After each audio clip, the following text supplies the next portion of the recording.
민선 6기 당선자들 취임식을 갖고 본격적인 공식 업무에 들어갔습니다. 자, 오늘 이번 지방선거에서 당당히 재선에 성공하신 박원순 서울시장을 연결하겠습니다.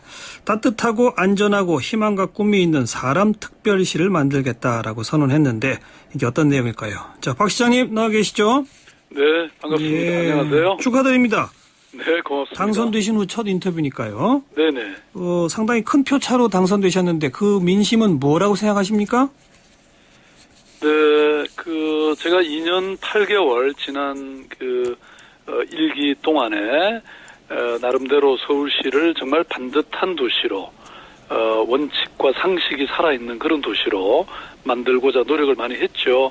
현안은 해결하고 또 갈등은 줄이고 삶의 질은 높이고 또 미래의 이런 여러 가지 초석을 쌓는 노력을 짧은 시간이지만 해온 것을 평가해 주신 게 아닌가. 그래서 더 앞으로 이런 것들을 기초로 해서 한번 잘해봐라 이런 저는 주문이라고 생각합니다.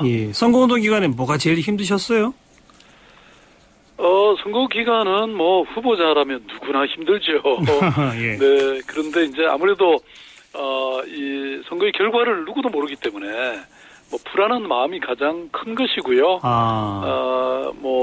물론 여론조사나 이런 게 있긴 하지만, 투표의 결과가 어떻게 나올지는 아무도 모르는 일이지 않습니까? 그리고 특히 이제 저 같은 경우는 네거티브들을 상대방 쪽에서 많이 했기 때문에, 사실 좀 우리가 좀 미래적인, 긍정적인 이런 정책 토론을 하면 너무 좋은데, 말하자면 저뿐만 아니라 심지어는 가족들에게까지 사실도 아닌 것들을 가지고 막 공격을 해서 참 그런 거는 좀 힘들었죠. 예. 아까 불안함이라고 표현하셨는데 많이 불안하셨어요? 언제쯤이면 내가 이번에 당선되겠구나 이런 느낌은 언제쯤 받으셨어요?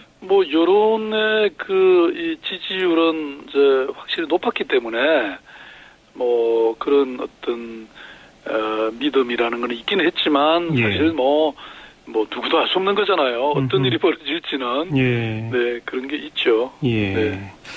자, 어제 취임식에서 안전, 복지, 창조 경제를 강조하셨더라고요. 안전을 일체 1번에 내세운 건 아무래도 세월호의 영향이라고 봐야 되겠습니까? 예, 그렇죠. 저는 아까도 말씀드린 것처럼 시민의 어떤 원칙과 상식을 기초로 한 이런 서울의 변화는 지속돼야 된다 이렇게 생각하는데요. 그중에서 아무래도 이 안전한 삶, 시민들의 안전한 삶을 지키는 게 시정의 제1의 가치가 될 수밖에 없고요. 그래서 저희들은 지난번 지하철 사고도 서울에도 있지 않았습니까? 그렇죠. 그래서 예산도 제대로 투입하고 또 이 골든타임 목표제도 신설했고 또 시장 직속으로 이런 안전위원회도 만들겠다, 컨트롤 사업을 만들겠다. 그래서 정말 서울을 안전특별시로 만들겠다는 것이 가장 큰 목표가 될 겁니다. 지난 2년 8개월 동안 안전에 대한 투자와 다르게 이번 이제 6기 임기 동안에는 대폭 늘어나는 겁니까? 안전에 대한 투자가? 예, 과거에도 물론 이제 안전이 제가 1기 때도 3대 목표 중에 하나긴 했습니다. 그러긴 했지만 이제 이번에 세월호 참사나 지하철 사고 이후에는 저희들이 2조 원을 더 추가로 확보하겠다는 그런 예산상의 의지도 있고요. 그 외에도 정말 이렇게 2중 3중의 안전망을 만들어야 되겠더라고요. 그래서 그런 면에서 저희들이 확실하게 좀 챙기려고 하고요. 서울은 워낙 다중이 모여 사는 곳이잖아요. 그다음에 지난번 우면산 산사태도 있었지만 서울은 또 완전히 이 산악지대입니다. 사실은 산악 도시거든요.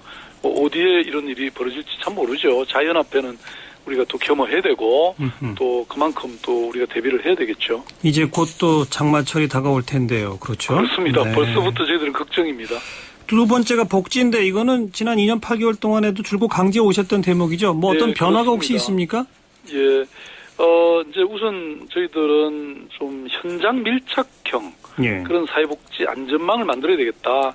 그리고 찾아가는 복지가 돼야 되겠다. 그래서 지난번에 서울시는 아닙니다만은 공무원들이 너무 과도한 업무 때문에 자살까지 하는 사태가 벌어졌잖아요. 그래서 이런 목표를 달성하려면 우리가 복지 공무원의 숫자를 좀 많이 늘려야 되겠다. 이런 거 하고요. 그다음에 동사무소를 이런 사회복지 허브로 만들어야 되겠다. 예. 그래서 맞춤형으로 저희들이 복지 서비스를 할 예정입니다. 네. 그 복지라면 결국은 돈이 있어야 되는 건데, 그 지난 2년 8개월 동안에도 중앙정부랑 갈등을 빚었던 게 바로 그 무상보육이나 뭐 기초연금 이런 것 등등해서 중앙정부가 몇 프로, 서울시가 몇 프로 이렇게 서로 부담하는 비율, 그거 좀 조정해달라고 계속 요구하셨는데 잘 안 됐지 않습니까? 근데 그거 무상보육 부분은 예. 서로 일정한 비율로 반영은 됐죠. 예. 본래 8대2로 서울시가 8을 부담하던 게 예. 지금은 6.5 대 3.5로 이렇게 조금은 반영이 되긴 했습니다. 예. 그런데 말씀하신 것 같이 복지는 결국 예산인데요.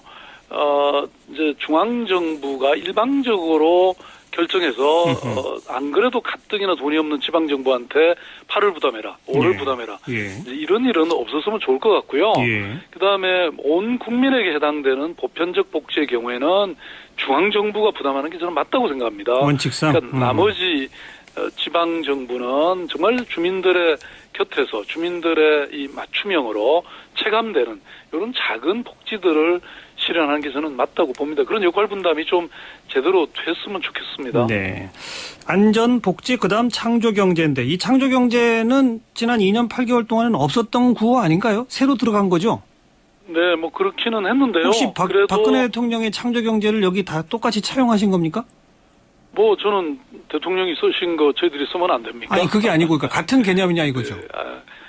뭐 큰 취지에서야 같겠죠. 예. 지금 저는 이제 우리가 경제 발전에 있어서도 큰 패러다임의 전환이 있어야 된다고 저는 생각합니다. 네. 뭐 과거와 같은 어떤 제조업이라든지 이런 것도 중요하지만 이제는 문화, 예술, 이런 엔터테인먼트, 관광산업, 그다음에 저는 공예를 굉장히 강조 또 하고 있는데요. 예. 뭐 이런 거라든지 또는 이제 앞으로는 저는 수제품의 시대가 될 거라고 보거든요. 예. 근데 이제 이런 새로운 방향이 있어야 된다고 보고 사실 뭐 이제 중앙정부가 할 일이 있고 저희 서울시가 할 일이 따로 있죠, 저는. 예. 아무래도 우리는 대도시고요. 또 중앙정부는 전국을 챙기는 거니까. 네네. 근데 이제 서울시의 경우는 방금 제가 나열한 이런 산업들이 저는 중요하다고 보고요. 그래서 뭐 신촌, 홍대, 합정밸리라든지, 예. 뭐 동대문 그 DDP를 중심으로 한 창조경제 클러스터라든지, 아하. 뭐 이런 5대 창조경제 거점, 또 3대 지식 기반 허브 뭐 이런 걸 저희들이 이미 제가 지난 2년 8개월 동안 구상해 왔고 예. 그림을 그려왔기 때문에 예. 이제 2기에서는 이런 걸 제대로 추진을 해야죠. 그런 걸 묶어서 이제 창조경제라고 하는 슬로건화 하신 거로군요. 그렇습니다. 네. 그리고 사실 창조경제라는 말은 제가 박 대통령님 취임하시기 전부터 저는 써왔습니다. 아, 그래요? 네. 저작권 그 주장을 하셔야 되겠는데요, 그러면? 아니, 뭐, 누가 먼저 주장하면 어떻습니까? 함께. 예, 해서, 알겠습니다. 예, 함께 가야죠. 선거 기간 동안 상대 후보인 정몽준 후보 측에서 이 뉴타운이나 재개발 뭐 이런 대대적 개발을 너무 안 한다. 박원순 시장이 이런 공격을 좀 받아오셨고, 앞으로 그런 뉴타운 재개발 또 용산 개발 이런 거에 대해서는 어떤 기본 발상을 가지고 계세요? 네. 저는 뭐 그것도 전혀 제가 동의할 수 없는 주장이었는데요. 예. 저는 기본적으로 그 개발이 불필요하다고 주장하는 것이 아니고요. 개발의 방향이 달라져야 된다. 이런 말씀이죠. 옛날 그야말로 뭐 묻지마 이런 토건 행정이나 전시성 그런 그 건설이 아니라 정말 시민들의 삶의 질을 높이고 또 그것이 우리 서울의 미래 경쟁력이 되는 이런 개발을 해야 된다. 이런 주장을 했던 거죠. 예. 그래서 뉴타운의 경우도 이게 이제 과거와 같이 전면 철거형에 그래서 원주민들이 거의 70-80%가 쫓겨나는 이런 개발은 뭐 과거의 구시대 패러다임이고요. 예. 새로운 시대는 이제 도시 재생이라는 게 점점 더 중요합니다. 이것을 말하자면 서울의 어떤 그 정체성을 살리는 예. 이런 개발의 방식이죠. 예를 들어서 지금 저희들이 한양 도성을 예. 2017년까지는 유네스코 문화유산으로 등재를 합니다. 예. 그러면 그 인근에 22개 마을이 있는데요. 예. 이쪽은 이제 뭐 굉장히 사람들이 많이 방문하게 될 거라고 보거든요. 예. 그래서 지금 예컨대 대학로 주변에 있는 그 이화동은 아하. 그게 바로 한양도성 바로 밑에 있는데요. 지금 뭐 작은 동네 박물관들이 막 만들어지면서 예. 이미 벌써 뭐 일본인, 중국인 관광객이 엄청 늘어났을 정도로 예. 변화가 되고 있죠. 예. 그러니까 우리가 지금 옛날에 싹 쓸어버리고 거기에 뭐 알겠습니다. 큰 아파트 짓는 것만이 개발이 아니다. 이런 대안적 또 도시 재생형의 개발을 하겠다는 것이죠. 네. 그 정치적 질문을 하면 아마 답변 안 하실 것 같긴 합니다만 지금 재보궐선거가 코앞이라 서울 동작을 지역이 또 가장 접전이 예상되는 곳이고 몸담고 계신 새정치민주연합에서는 전략공천 하느냐 마느냐 설왕설래 하는데 박 시장님은 의견이 있으세요? 저는 서울시장으로서 서울시정에 정말 전념할 생각이고요. 그쪽에 제가 언론을 통해서 보는 정도, 그런 정도고요. 예. 아마 우리 당의 지도부에서 굉장히 현명한 판단을 하시지 않겠습니까? 알겠습니다. 왜냐하면 예. 이번 재보궐선거의 향방이 결과가 정말 앞으로 총선이라든지 이런 쪽에까지 영향을 미치지 않겠습니까? 예. 네. 지도부가 알아서 잘 할 거다 그 말씀이죠? 네네. 예상했던 답변입니다. 네, 여기까지 말씀 듣겠습니다. 고맙습니다. 네, 감사합니다. 예, 박원순 서울시장 목소리였습니다.